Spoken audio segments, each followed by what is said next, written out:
드디어 52일 만에 강릉에 비가 왔다는 소식을 아마 다들 보셨을 겁니다. 그렇죠? 그 오봉저 수지인가요? 거기서 수위가 이제 조금 올랐다고 했는데 지난주에 보니까 아파트까지 단수를 시키더라고요. 그렇죠? 그래서 아이들이 있는 집 씻기는 것이 너무너무 어렵다 그러면서 불편을 많이 겪다는 그런 뉴스를 봤는데 그래도 지난 금토일 그렇죠? 이렇게 금요일에서 토요일 넘어가는 새벽에 비가 많이 와서 조금 다행이고 어쨌든 이 물 부족 문제가 잘 해결될 수 있기를 또 바랍니다. 이 주말에 그렇게 비가 한번 내리고 나니까 바람이 어때요? 확실히 아침 저녁으로 부는 바람이 확실히 가을이다라는 느낌이 듭니다. 선선하더라고요. 또 가을이 오면은 우리 여성분들은 좀 마음이 약간 싱숭생숭해지는 봄과 가을에 약간 그런 거를 계절을 타시는 게 있는 것 같아요. 그렇죠? 또 변화를 주고 싶어서 뭐 해야 됩니까? 쇼핑해서 이제 또 옷도 좀 사야 되고 화장품도 좀 바꿔봐야 되고. 근데 꼭 여성분만 그런 게 아니라 남성도 똑같습니다. 그렇죠? 네. 그리고 또 사람들이 확실하게 알아볼 수 있는 뭔가 변화를 주는데 그게 뭡니까? 머리를 하는 겁니다. 머리를 하는 거. 우리 지수가 머리를 예쁘게 빠마를 해가지고 저렇게 좀 있는데 뭔가 머리를 예쁘게 했을 때 물어보는 게 있죠. 달라진 거 없어? 막 이렇게 앞에서 이렇게 알짱알짱 거리잖아요. 뭔가 좀 알아봐 달라고 이렇게 고개도 약간 이렇게 하면서 그때 이제 남자분들께서 잘 알아봐야 됩니다. 잘 모르겠으면 무조건 아리까리하면 머리 했어? 아니면 살 빠졌지? 두 가지만 물어보시면은 네, 쫓겨날 일이 없다. 기억하십시오. 뭐라고요? 머리 했어? 네, 살 빠졌지. 예쁘다. 요거까지 해주시면은 아주 좋습니다. 그렇죠? 기분이 참 새로워지죠. 머리를 새롭게 하시면은. 저도 이제 슬슬 머리를 좀 잘라 가야 되는데 머리가 좀 많이 길었죠. 네, 저도 이제 파마를 좀 하고 싶어서 저도 이제 한 2달 동안 머리를 좀 기르고 있는 중입니다. 이거 어떻게 해야 되나? 요즘 중고등학생들을 보면 참 부러워요. 두발 자유잖아요, 그죠? 요즘 애들 보면 뭐 머리를 지 맘대로 다 기르고 다니는데 제가 뭐 학생 시절 다닐 때만 해도 뭐 라떼는 말이죠, 그렇죠? 제가 또 부산에서 남중 남고 나오지 않았겠습니까? 그죠? 중학교는 3cm, 고등학교는 4cm. 요즘 우리 성준이가 빡빡머리 하고 다니는 것 마냥 저도 그렇게 빡빡머리를 하고 있어가지고 머리를 길러본 적이 없습니다. 그러다 보니까 이 억눌렸던 그 머리에 대한 굉장히 강한 욕구. 3, 4cm밖에 안 되는데도 학교에서 항상 뭘 해요? 두발 검사를 했어요. 선도 선배들이 바리깡 딱 들고 딱 자대고 탁 대고 이상하면 바로 바리깡 밀어가지고 학교에 있는 그 이발소 가가지고 머리를 바로바로 밀게 빡빡으로 만들었던 그런 아주 끔찍했던 기억이 납니다. 인권이 어디 있어요, 그죠? 그래서 20살 제가 대학생 되고 이제 감신대 가면서는 그러니까 수능 때부터 열심히 머리를 길러가지고요. 감신에 가서는 그 신학교 시절에 뭐 신학교니까 아무도 저를 방해할 사람이 없지 않습니까? 일단 김혜숙 전도사님의 지배하에서 벗어났기 때문에 제가 맘대로 머리 색깔을 이제 한 달에 한 번씩 바꿨습니다. 녹색도 해보고 보라색도 해보고 네 또 뭐 블루 블랙 뭐 이런 거 해보고 딥 그린 뭐 딥 퍼플 뭐 네 옐로우 브라운 뭐 이런 거 다 해봤습니다. 예. 그리고 머리도 굉장히 많이 길러가지고요. 굉장히 많이 길렀을 때는 우리 시연이보다 더 머리를 길게 뒷머리가 어깨까지 이렇게 왔던 적이 아마 있습니다. 저희 사모님이 기억하고 싶지 않아. 네. 가장 끔찍했던 그때는 사귀는 때가 아니었어요. 놀랍게도 그때 머리를 자르고 사귀었습니다. 네. 그래서 제 첫인상이 어땠어요? 그러니까 이상했다고. 왜 이렇게 촌스럽나 했다고. 부산에서 올라왔으니까 저게 부산 스타일인가? 부산에 저렇게 꼬랑지 머리를 하고 다녔나? 약간 김병진은 아니지만은 그 비슷한 느낌이었거든요. 네, 하여튼 뭐 그렇습니다. 근데 이게 제가 머리를 좀 길러보니까 중요한 게 있더라고요. 그 뭡니까? 머리를 기를 때 중요한 거는 물론 머릿결도 중요합니다. 그죠? 머릿결도 중요하지만 제일 중요한 거는 이제 미용실입니다. 그렇죠? 미용실. 어디 미용실에서 누구 선생님에게 머리를 잘랐느냐. 이게 중요합니다. 아마 다들 단골로 가시는 머리 미용실이 다 있으시죠? 거기 아니면 내 머리를 안 맡기잖아요. 그죠? 다 있습니다. 다 있을 거예요. 그죠? 누가 잘한다 그래가지고 어떤 미용실을 갔는데 예쁘게 해주세요 하고 이제 뭐 나름대로 사진도 갖고 와서 이렇게 해주세요 했는데 네 걱정하지 마세요. 이제 싹둑 잘라버리면 기분이 어때요? 아주 기분이 조져버립니다. 그렇죠? 머리카락이 조지는 것뿐만 아니라 내 기분도 같이 조져버려서 아주 화가 나요. 특별히 이제 앞에 뭐 중요한 면접이라든지 소개팅이라든지 뭐 사람들하고 만나는 어떤 그 중요한 자리에 있는 시간이라면 더 우울하고 화가 납니다. 그래서 이제 중요한 것은 동네 미용실이든지 뭐 브랜드 헤어샵이든지 마트에 있는 거든지 내 두상과 나의 어떤 헤어스타일에 대한 그 이해를 굉장히 잘 가지고 있는 선생님한테 가야 된다는 거죠. 제가 지금도 의정부보다는 강남 가서 머리를 자르는데요. 그 이유가 제 스타일을 가장 잘 이해해 주시는 선생님이 강남에 있습니다. 그 선생님 원래 홍대에서 이제 하다가 제가 아내하고 연애할 때부터 이제 그 선생님한테 가서 저희 아내도 그렇고 저도 그렇고 다 머리를 거기서 그 선생님한테 했거든요. 벌써 한 18년, 19년이 다 되는 것 같아요. 그래서 이제 딱 예약하고 가서 앉으면은 쌤이 물어봅니다. 목사님 어떻게 해드려요? 그러면 이제 제가 뭐라 그럴까요? 알아서 예쁘게 잘라서 주세요. 이제 뭐 19년이나 됐으니까 모든 스타일은 다 해봤거든요. 빡빡 스타일 보건 다 해봤는데 그렇죠? 그럼 그때마다 알아서 예쁘게 해주셔서 정말 마음이 편안하고 기분이 좋아집니다. 지금 제가 머리 자르는 이야기를 왜 할까요? 제가 어렸을 땐가 신학교 다닐 땐가 기억이 잘 안 나는데 그때 설교 들었던 내용 중에 가장 이해가 안 되는 게 바로 오늘 본문이었습니다.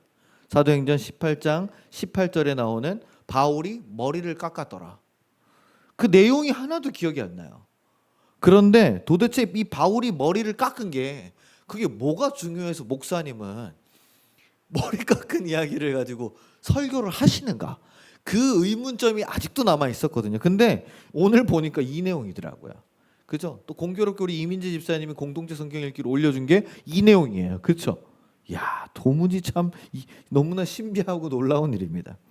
그래서 오늘 이 얼마나 놀라운 일이 이 사도 바울이 도대체 당시에 다녔던 미용실이 어딘지, 헤어 메이크업 선생님이 누구셨는지, 어떤 스타일로 머리를 잘랐는지 이것이 중요한 것이 아니라 주시는 하나님의 말씀을 깨닫는 시간 되시기를 주님의 이름으로 부탁을 드립니다. 네.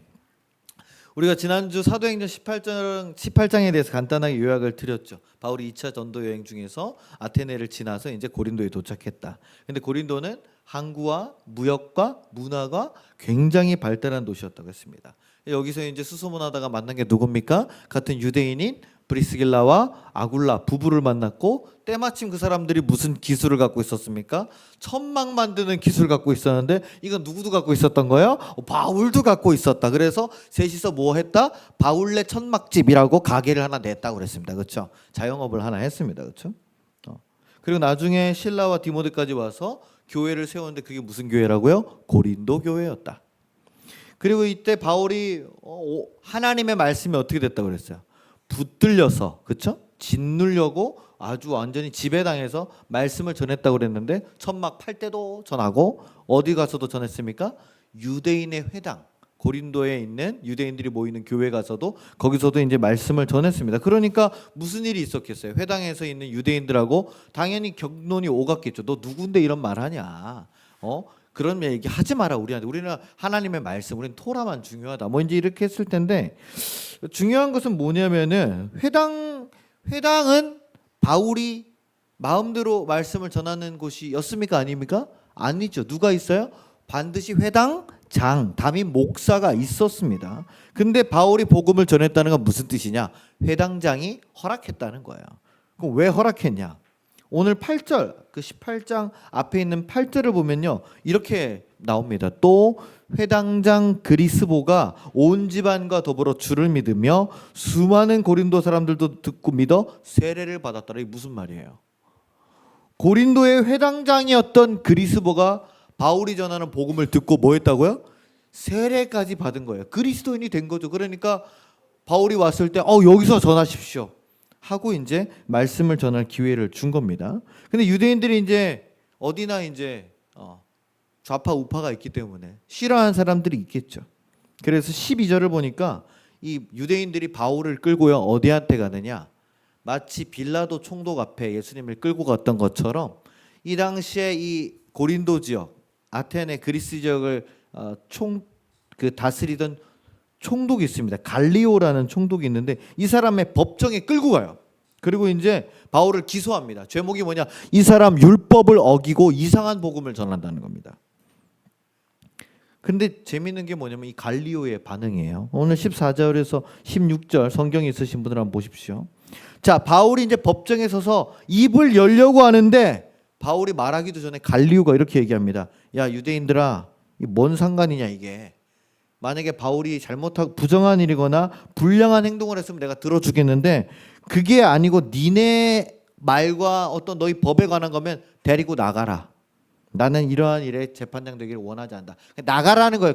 바울이 저 존경하는 재판장님 말하기도 전에 아니 이 무슨 일이야? 니네끼리 할 일이야? 알아서 해 하고 갈리오가 아예 바울을 기각시켜서 내보냅니다. 그러니까 갈리오 입장에서는 총독 입장에서는 이게 뭐예요? 동네 교회 싸움하는 거잖아요. 그렇죠? 동네 교회 싸움하는 거잖아요. 만약에 바울이 예수님처럼 뭔가 엄청나게 회중들을 몰고 다니면서 뭔가 그런 일들을 했으면은 갈리오가 그랬나 보다 했는데 무슨 조사해 보니까 뭐예요? 바울은 천막 팔고 있어요. 천막. 그죠? 나름대로 이 지역 사회에 이바지하고 있는 자영업자예요. 그리고 자기들끼리 싸우는 건데 뭐 하나님이든 예수님이든 갈리오는 로마 황제랑 태양신 모시는데 뭔 상관이야. 그러니까 니네끼리 해라. 여기 어차피 이스라엘도 아니고 로마도 아니고 어차피 오만 문화들이 다 혼재되어 있는데 난리냐. 그리고 쫓겨냅니다. 그러니까 유대인들이 얼마나 쪽팔리겠어요. 무슨 일이 일어납니까? 그 다음 17절 보니까 바울을 때릴 수는 없어가지고 누구를 때리냐면은 회당장을 잡아다 때립니다. 그 법정 앞에서. 그 자기네 관할 지역이니까 회당장이 왔겠죠. 근데 회당장 이름이 바뀌어 있어요. 보면은 앞에는 아까 누구였습니까? 8절에 보면 그리스보라는 사람인데 오늘 여기 보면은 17절 보면은 회당장을 팼는데 그 이름이 소스데네라고 이름이 바뀌어요. 왜 그럴까요?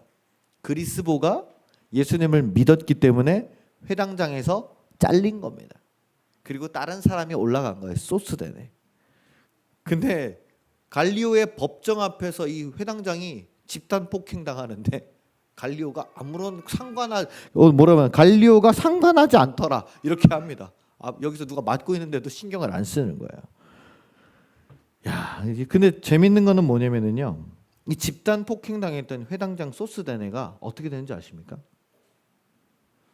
제가 만약에 여기서 김기성 목사나 우리 박지한 전도사나 김충만 전도사나 우리 진은노 전도사한테 집단 폭행 당했다고 생각해 보세요. 제가 가만히 있겠습니까? 이 은혜도 모르는 이러면서 제가 가만두지 않아요. 경찰 부르고 고소와 고발을 진행하겠죠. 네.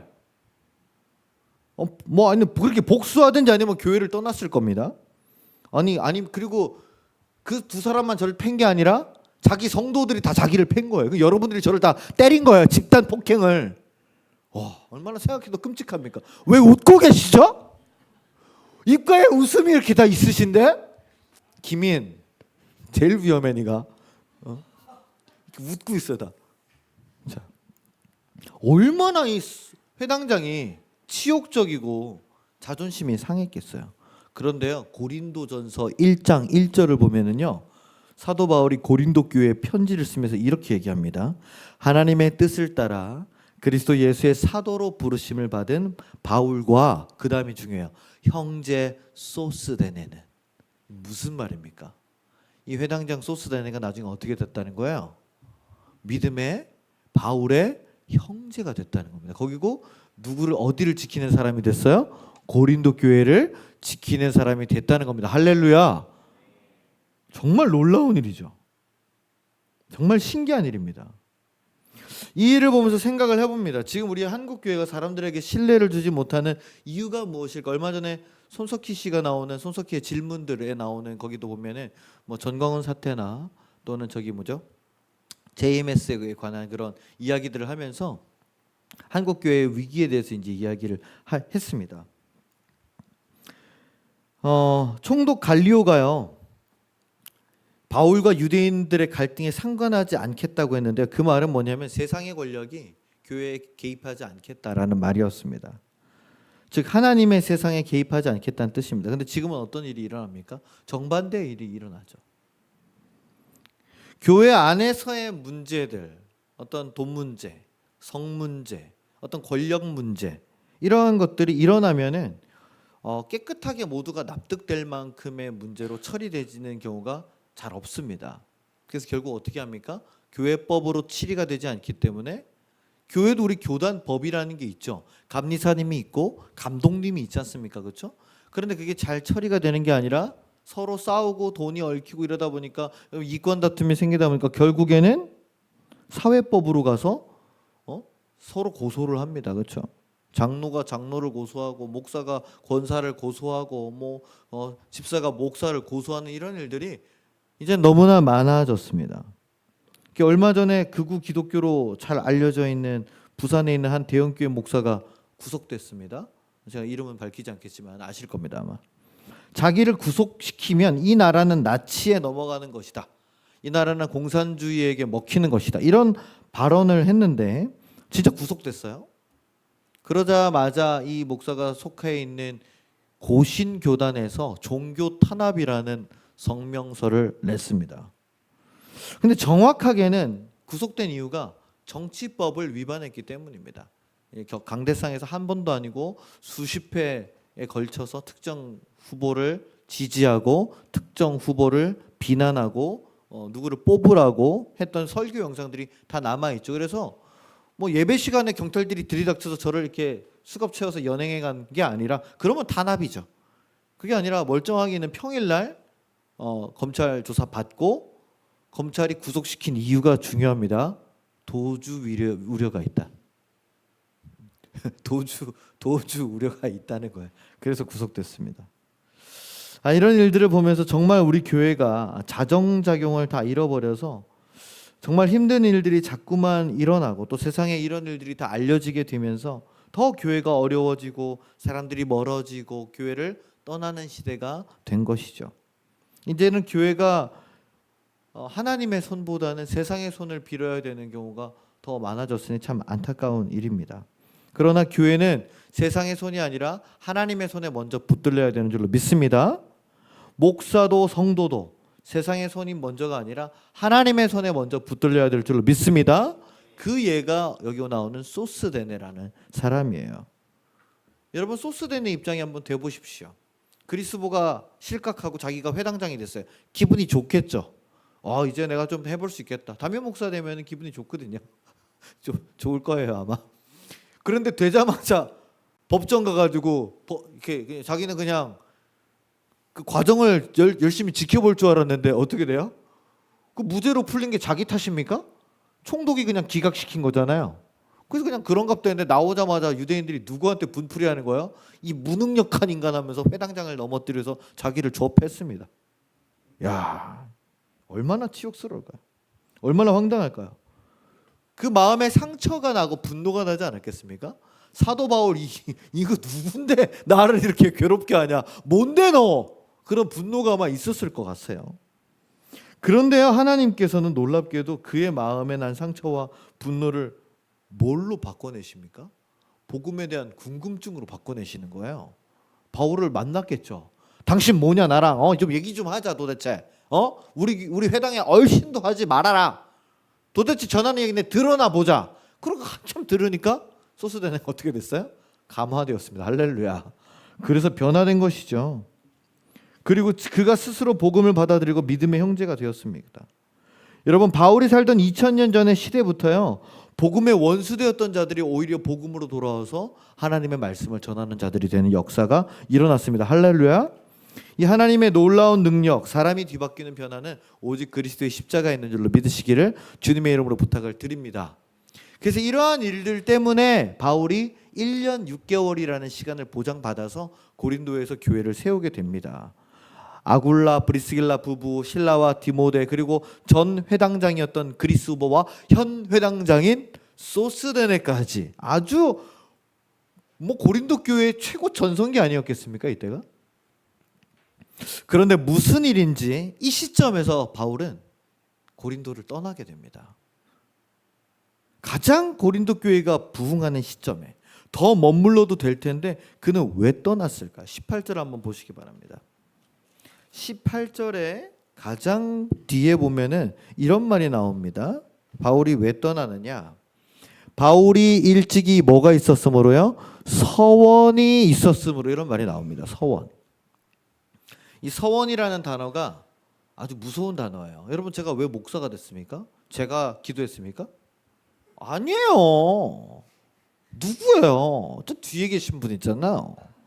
네, 제 의사원은 전혀 물어보지도 않고, 물론 그때 제가 돌밖에 안 됐으니까 모르겠지만은, 저희 어머니가 서원한 거잖아요. 서원. 서원이 뭡니까? 기도로 맹세하다라는 뜻이에요. 저 목사 되겠습니다. 저 주님을 위해 살겠습니다. 이런 기도 하셨던 분들이 다 여기 있는 줄로 믿습니다. 네, 한 번이라도 하셨죠? 네, 한 번이라도 하신 분들은 다 여기 있습니다. 탄자니아 가서 다 울었잖아, 그치? 주님에게 다 드리겠다고 했지? 시연이는 조금 이따가 해, 알겠지? 이게 깰 수 없는 서약입니다. 깰 수 없는 서약. You can이라는 것인데, 특별히 바울이 했던 서원은요, 유대인의 전통이에요. 그게 뭐냐면 나실인이라는 게 있습니다. 나실인. 나실인 대표적인 사람이 누구예요? 샘손입니다. 샘손 머리 길렀던 사람 있잖아요. 그렇죠? 토르처럼 머리 길렀던 사람. 그렇죠? 이 나실인이 뭐냐면 어떤 민족은 아니에요. 그냥 누가 태어날 때 그 부모가 또는 그 사람이 자라면서 하나님 이 사람을 하나님께 드리겠습니다라고 드리면 나실인인 거예요. 그러면 나실인이 되는 겁니다. 그러면 세 가지를 지켜야 됩니다. 뭐냐면 민수기 6장에 나오는데 첫 번째는 포도나무에서 나오는 것을 금하겠다. 그러면 포도주도 못 먹고요. 포도 주스도 못 먹고요. 샤인머스켓도 못 먹어요. 샤인머스켓 맛있는데 그렇죠? 어쨌든 포도 관련된 건 다 안 돼요. 왜? 취하게 만들어서요. 사람의 분별력을 흐리게 만들기 때문입니다. 두 번째는 머리에 삭도를 대지 않겠다.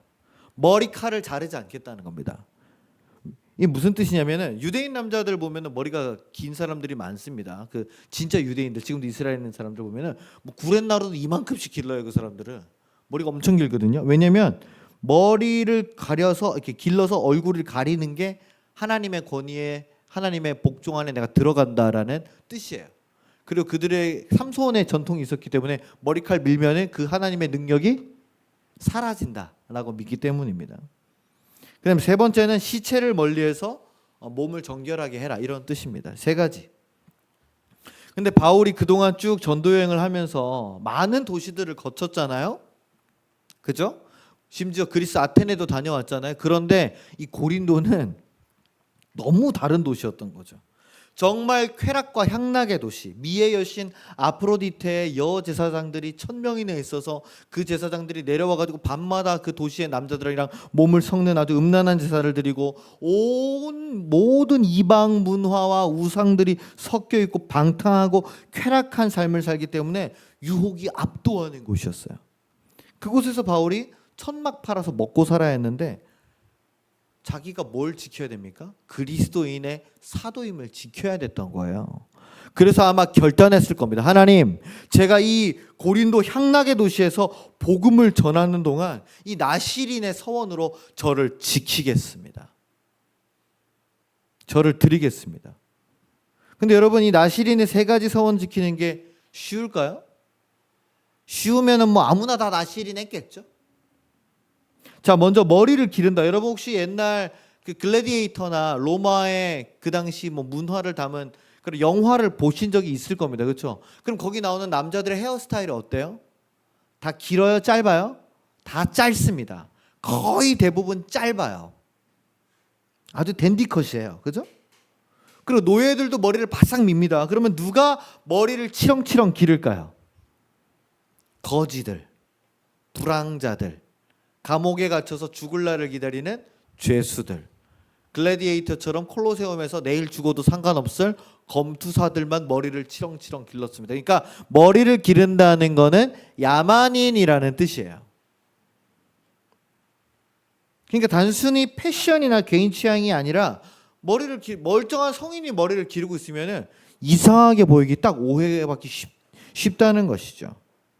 근데 바울은 그걸 택했습니다. 그나마 여기가 고린도라서 다양한 인종 문화가 혼재했기 때문에 아마 아주 이상하지는 않았을 거예요. 문제는 두 번째 서약인데요. 뭡니까? 포도나무에서 나오는 것을 금하겠다. 그러면 이제 뭐 쉽게 말하면은 포도도 안 먹고 포도주도 안 마시겠다는 거잖아요. 그렇죠?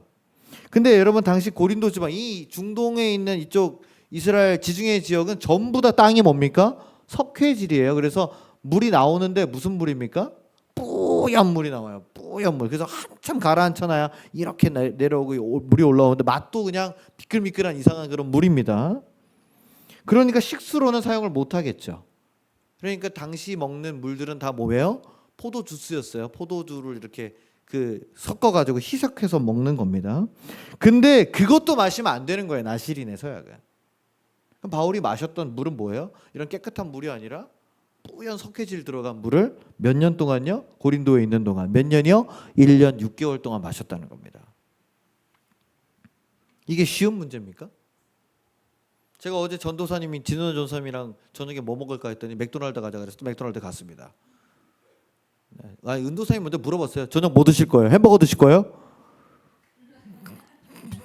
제가 먼저 얘기하자고 은도사가 전화로 뭐 드실 거예요? 햄버거 드실 거예요? 그래서 햄버거 먹자. 제가 압도당해서 끌려갔습니다. 그래서 빅맥을 시켰는데 거기 뭐가 나옵니까? 음료수가? 콜라가 나오겠죠. 제로 콜라를 마시지 않겠습니까? 근데 앞으로는 햄버거 먹을 때마다 목사님 당뇨 있으니까 콜라 끊으시고 물 드십시오. 저는 햄버거나 피자를 물이랑 먹어본 적이 단 한 번도 없습니다. 반드시 콜라랑 먹습니다. 탄산이랑 주스랑도 먹지 않아요. 저는. 그런데 물이랑 햄버거를 먹어라? 여러분 말이 됩니까? 안 되죠. 근데 바울은 어떻게 했다는 거예요? 했다는 거예요. 모든 음식을 먹는데 이 소화를 도와주는 그 포도 음료를 안 하고 오히려 위장의 건강을 해치는 석회물을 마셨다는 겁니다. 세 번째 시체를 멀리하는 거는 그거는 좀 쉬웠겠죠. 안 만나면 되는 거니까. 근데 중요한 게 있습니다. 이 바울이 서원을 했다는 것, 서약을 했다는 것은 뭐냐면 그만큼 고린도에서 자신을 구별된 그리스도인으로 지켜냈다는 거예요. 그 정도의 결단이 있었다는 거죠. 여러분 우리에게 구별된 그리스도인으로서의 이 정도의 결단이 있냐는 말입니다. 남들이 이상하게 보이는 머리를 길게 하는 우리가 그렇게 다 할 수는 없지만은 우리가 주일날 나와서 교회 와서 예배를 드리는 거 이 남들 보면 이상할 수 있어요. 우리 시연이가 어제 밤에 뭐라고? 10시에 퇴근해가지고 버스 타고 집에 왔더니 몇 시라고 했어요? 1시 반이라고. 몇 시간 걸린 거야? 네. 왜요? 예배 드리려고 왔잖아요. 네. 자주 오면 좋겠지만 그럼 지킨 거 아닙니까? 그렇죠? 남들 보면 이상한 일입니다. 뭐하러 가? 그냥 집에서 쉬지. 온라인으로 드려. 온라인으로 잘 드렸지 그동안? 네. 우리가 결단이 있어야 된다는 거예요. 남들 보기에 이상해도 주일은 내가 나가서 예배 드리는 날이다. 뭘 그렇게까지 하냐? 난 그렇게까지 해야 한다. 그게 날 지키는 일이다. 여러분 결단하시기 바랍니다. 바울처럼 포도주를 금하고 석회수물을 먹는 그 각오가 있을 만큼 우리가 보여줘야 된다는 거예요. 말로만 하는 게 아니라 확실한 모습. 그랬더니 어떻게 됩니까? 예수의 복음으로 이 향락의 도시에 뭐가 세워졌어요? 교회가 세워졌습니다. 놀라운 하나님의 역사를 경험한 줄로 믿습니다. 자, 그리고 이제 깨달은 거예요. 내가 떠날 때가 됐다. 박수 칠 때 떠나라고. 저는 언제 떠나죠? 네? 지금 충분히 박수 칠 때 같은데. 박수 칠 때 떠나라고 바울이 이제 깨달았습니다. 이 고린도에 세워져 있는 교회가 이제 1년 6개월이 되니까 나름대로요. 잘 돌아가요. 교회가. 갈리오는 신경도 안 쓰죠. 너무 잘 됐잖아요. 전직 회당장도 여기 와 있죠. 현 회당장도 자기네 예배드리고 여기도 와 있죠. 네, 브리스길라와 아굴라도 아주 훌륭한 집사님으로 잘하고 있죠. 디모데와 실라도 와 있죠.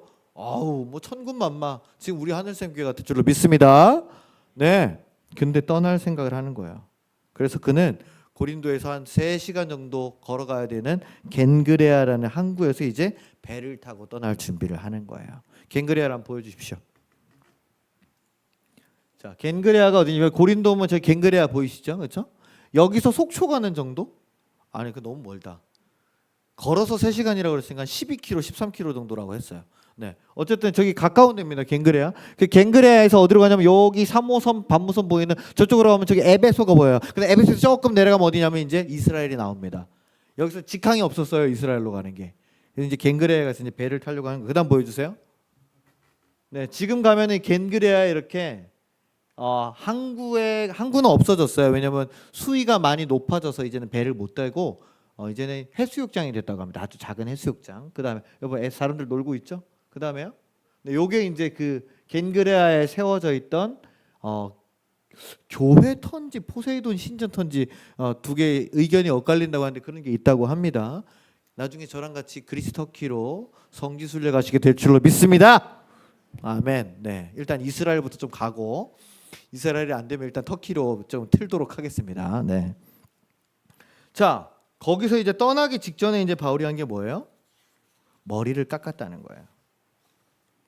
근데 아마 동행했던 누가나 뭐 아굴라, 브리스길라 또는 디모데, 실라 중에 한 사람이 머리를 깎았는데 가장 유력한 건 누가가 깎았을 것이다. 왜냐하면 누가가 사도행전을 기록했거든요.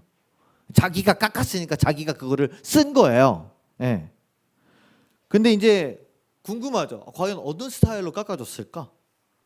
요새는 뭐가 많습니다. 뭐 리프 컷이요, 뭐 댄디 컷이요, 샤기 컷이요, 뭐 울프 컷이요. 많잖아요. 남자들도 그게 많거든요. 근데 이 나시린의 서원을 마칠 때에는 자기가 서원한 기간이 딱 끝나고 나서는 하나님께 할 때는 삭도를 내서 머리를 완전히 빡빡 밀는 게 전통이었습니다. 그럼 그 머리를 다 이렇게 모아가지고 이제 자기 성전에 가서 불태우면서 하나님께 예배를 드리는 거예요. 제가 이렇게 잘 해왔습니다 하고. 중요한 거는 머리를 깎았다는 건 뭐냐면요, 자신의 서원을 완료했다는, 하나님 앞에서 바울 스스로의 믿음을 증명해냈다는 거예요. 우리 은도사님이 빡빡이를 많이 했었습니다. 삭발을 많이 했었죠, 그렇죠? 그죠? 네, 요즘에 안 하시죠? 저도 살면서 삭발은 해본 적 없습니다. 군대 갈 때 제일 빡빡 깎았나 아마 그랬던 것 같은데. 그럼 요즘에 고등학생들 남자애들 보면 가끔씩 이제 공부하겠답시고 삭발하는 애들 이제 보죠, 그렇죠? 제가 지난번에 전주에 신흥고 갔더니 머리 빡빡이가 몇 명 있더라고요. 그래서 너 왜 이렇게 빡빡이냐 그러니까 저 공부하려고요. 그래서 옆에 친구한테 얘 공부 잘하냐니까 아니요. 근데도 빡빡 깎아요. 왜? 보여주겠다는 거죠. 나의 결심을. 그죠? 남자들끼리 그런 거 할 때 있습니다. 뭐 괜히 되도 않은 내기하면서 지는 사람 삭발내기? 콜? 콜? 콜? 하면서 쫄 하면서 이제 남자들끼리 괜히 그렇게 할 때도 있는데, 어쨌든 이게 뭡니까? 나의 말에 행동으로 증명해낸다는 거죠. 그래서 이 믿음을 증명했다는 것은 첫 번째, 하나님께 드리는 바울의 감사의 성취입니다. 그가 고린도에서 경험했던 하나님의 보호하심, 스스로 천막 만들어 팔면서 자급자족했던 그 모든 열매를 통해서 하나님이 나와 함께 하셨다는 그 감사를 고백한 줄로 믿습니다. 여러분, 그러면 지난주 한 주 동안 하나님께서 나를 보호하셨다는 그 감사가 있으십니까? 보호하셨나요? 하나님께서 지켜주셔서 내가 오늘도 이 예배를 드리러 나올 수 있음에 대한 그 감사가 있으십니까? 아니면 너무 힘든 일이 겹치고 겹쳐서 또는 육체적으로 너무너무 피곤해서 그런 감사는 다 잊고 대신에 신앙적 의무에 대한 압박만 있으십니까? 여러분, 일주일에 한 번 나와서 교회에서 예배를 드리는 게 너무 고되십니까? 어쩌면 한두 달에 겨우 한 번 나오는 것도 힘드십니까? 예배를 통해서 하나님을 만날 수 없다면요, 하나님이 나와 함께 하심을 무엇을 통해 경험할 수 있단 말이죠? 하나님이 나와 함께 하신다고 느끼지 못한다면은 교회에 나올 이유가 없고 헌금을 할 이유가 없고 봉사를 할 이유가 없습니다. 즉 감사할 이유가 없어지면은요, 신앙은 죽고 맙니다. 제가 지난 금요일 날 의정부 제일감리교 여기 옆에서 오태현 목사님 계시는 거기서 이 우리 중앙연회를 위한 금요기도회를 한다는 거예요. 그래서 각 지방 임원들은 필참해라는 오더가 내려왔습니다. 제가 교육부 총무라서 안 갈 수가 없잖아요. 또 우리 의정부 이광석 감독님께서 좋은 의자와 테이블을 선물해 주셨는데 가서 제가 꾸벅 인사해야 될 거 아닙니까? 그리고 감리사님도 다 오시니까 가서 어쨌든 얼굴 들이밀어야죠. 안 갈 수가 없어서 정말 가기 싫은 마음으로 인생을 찌푸리고 갔습니다. 하필 또 비가 와요. 근데 이제 예배를 드리는데 그런 마음이 들었습니다. 하나님, 제가 이런 마음으로 예배를 드리는 게 제가 스스로 앞뒤 너무 부끄러운 거예요. 수많은 성도들이 왔습니다. 그래도 한 뭐 200~300명 와서 그 본단을 다 채우셨어요. 하나님, 여기 수많은 성도님들은 그래도 하나님의 말씀을 사모하러 왔는데 목사가 돼가지고 뽀는 안 되게 이거 언제 끝나나 이러고 앉아있으면 주님, 제가 갑자기 너무 창피한 거예요, 스스로. 그래서 제가 시작할 때 하나님, 한 자락이라도 은혜 받게 해주십시오.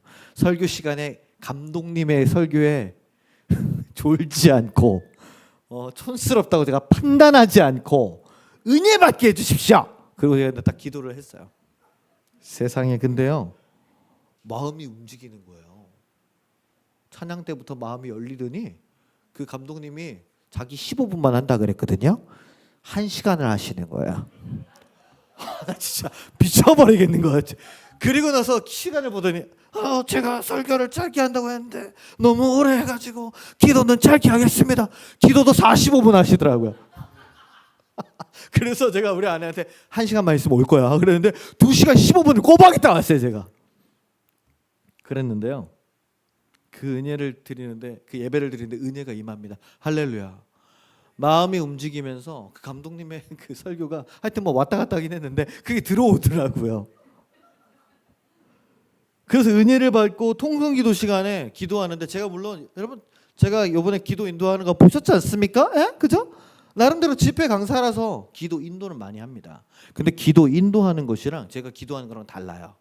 그죠? 기도 인도는 여러분들이 기도하게끔 제가 열어주는 문지기 역할을 하는 거고, 기도는 뭐예요? 제가 하는 겁니다. 그렇죠? 제가 목사로서 제 스스로 일개 개인으로서 하나님께 막 소리 지르면서 그렇게 기도할 수 있는 시간이 화요일 새벽 기도밖에 없습니다. 근데 일주일에 한 번이죠. 그죠?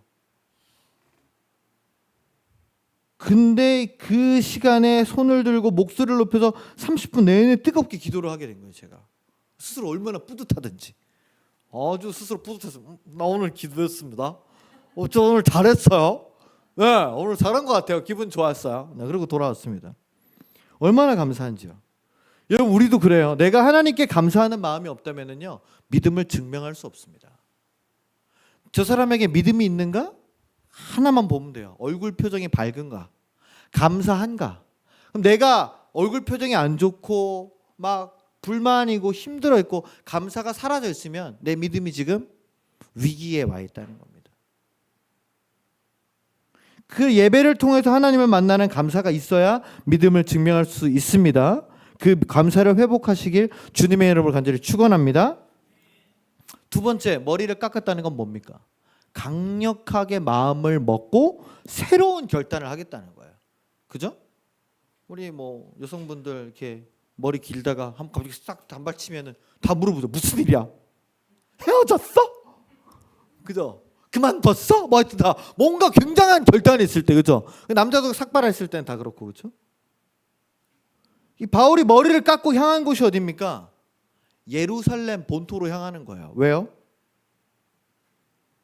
바울의 복음을 전했던 그 놀라운 전도 여행에서 일어난 하나님의 역사를 빨리 이 본토에 가서 전하고 싶은 거예요.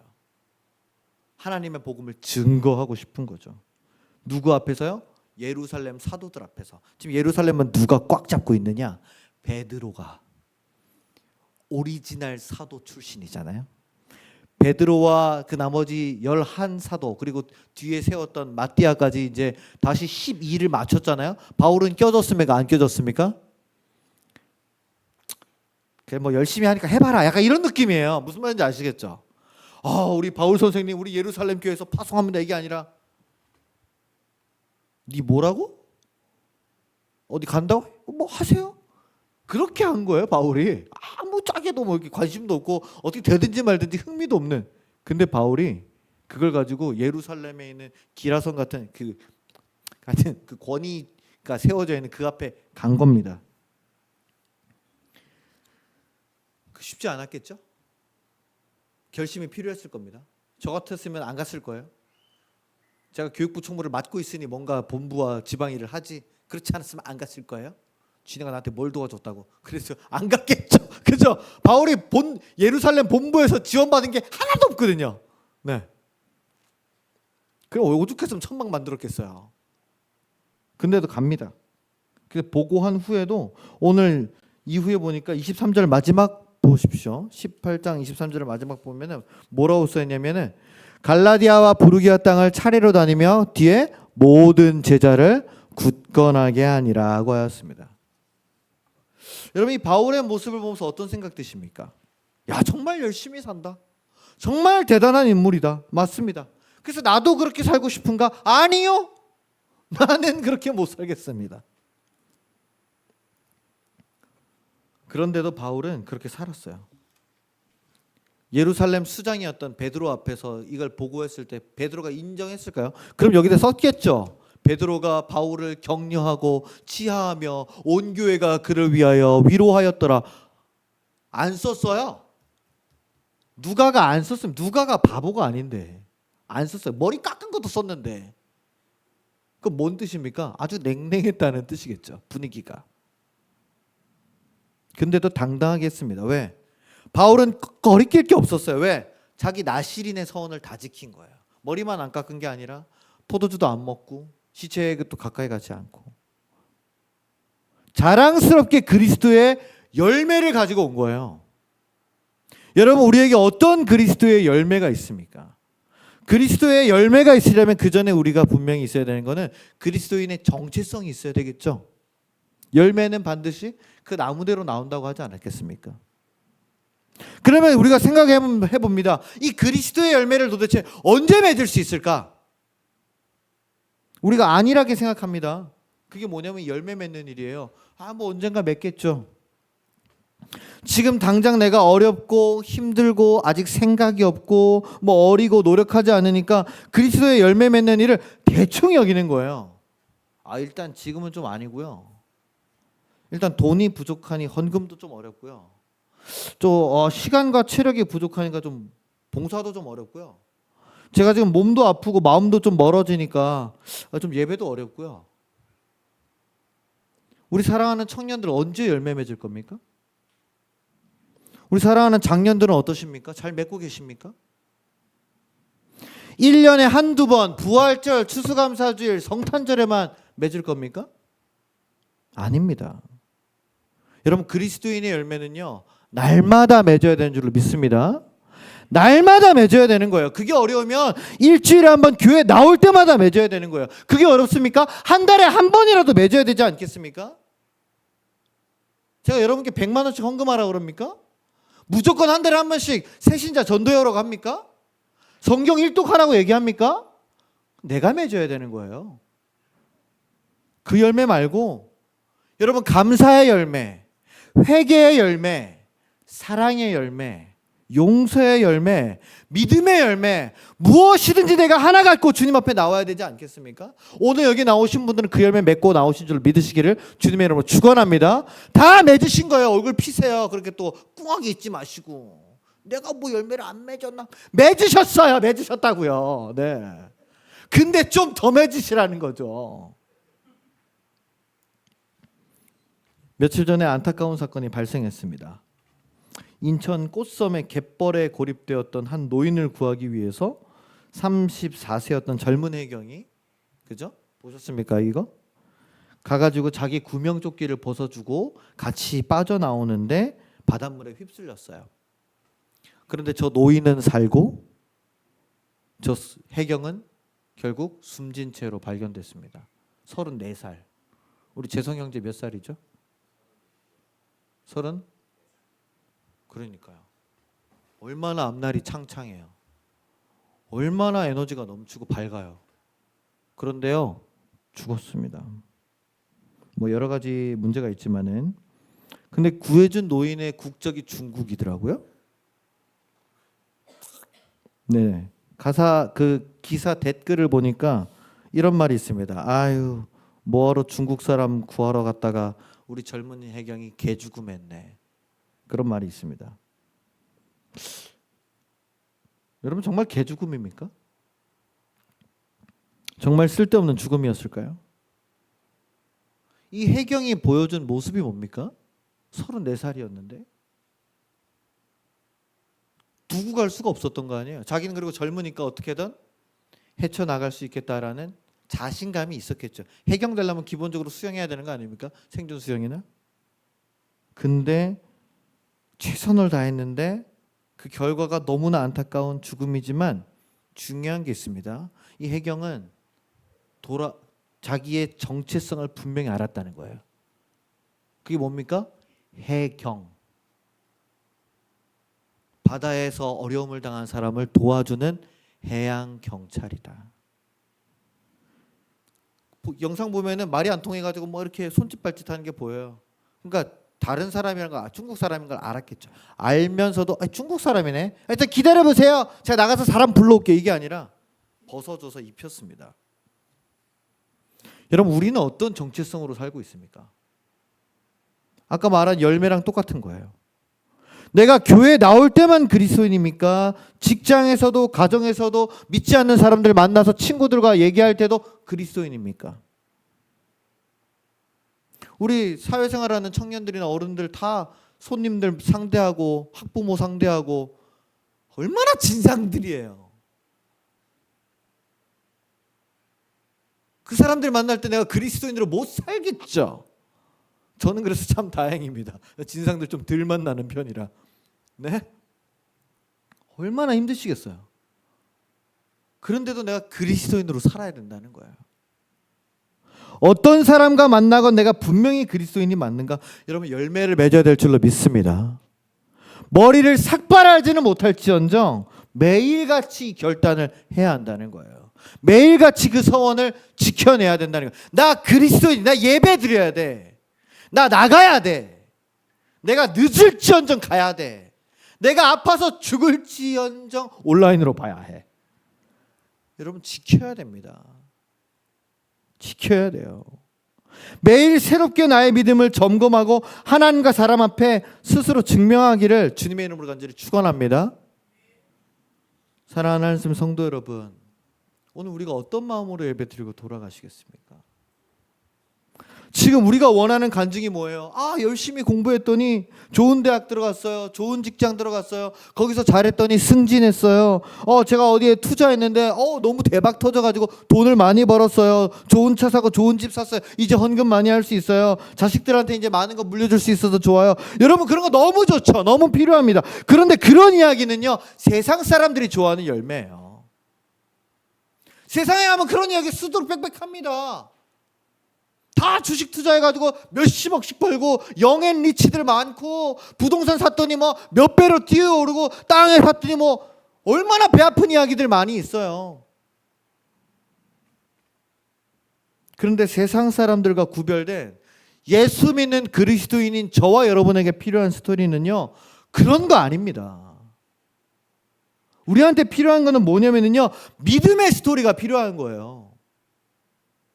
내가 하나님 앞에 뭘 결단했는지, 내 인생 앞에서 찾아온 시련과 환난 속에서 내가 어떻게 믿음을 잃지 않고 하나님을 붙들었는지, 그 어두운 터널 속에서도 내가 하나님께 무엇을 드렸는지, 그 일들을 통해서 어떤 은혜가 나에게 임했고 어떤 믿음이 세워졌고 사람들이 나로 인해서 어떻게 그리스도의 사랑을 믿고 깨닫게 되었는지, 바로 이런 구원과 생명의 열매의 이야기들이 저와 여러분들을 통해서 넘쳐나기를 주님의 이름으로 축원합니다. 바울이 날마다 지킨 거예요. 나시린의 서원을 목숨 걸고 지킨 거라고요. 그 석회수 물을 마시면서 비웃으면서 머리를 자르지 않으면서 악착같이 지켜낸 거예요. 그러니 고린도 교회가 부흥하죠. 그러니 사도 바울에게서 복음의 향기가 나죠. 그 모든 약속을 지켜내었을 때 사도 바울이 머리 깎았지만, 자, 나 이제 다 했습니다. 은퇴하겠습니다. 했습니까? 아니요. 그는 또 나갑니다. 3차 전도여행을 또 나가요. 그리고 돌아오지 못합니다. 로마의 감옥에 투옥되어서 기다리다 결국 콜로세움에서 머리가 잘려서 죽게 됩니다. 멈추지 않았습니다. 새로운 결단을 가지고 복음을 증거했고요, 많은 제자들을 굳건하게 세웠다고 했습니다. 여러분, 우리는 어떻습니까? 내 가족들, 친구들, 교회 사람들을 나는 굳건하게 세워주는 사람입니까? 걱정시키고 무너뜨리고 도망치는 사람입니까? 바라기는 하나님 앞에서 매일 삭발하는 각오를 가지고 그리스도인의 정체성을 지키며 믿음의 열매를 맺으며 살아가시는 저와 여러분들 되시기를 주님의 이름으로 간절히 축원합니다.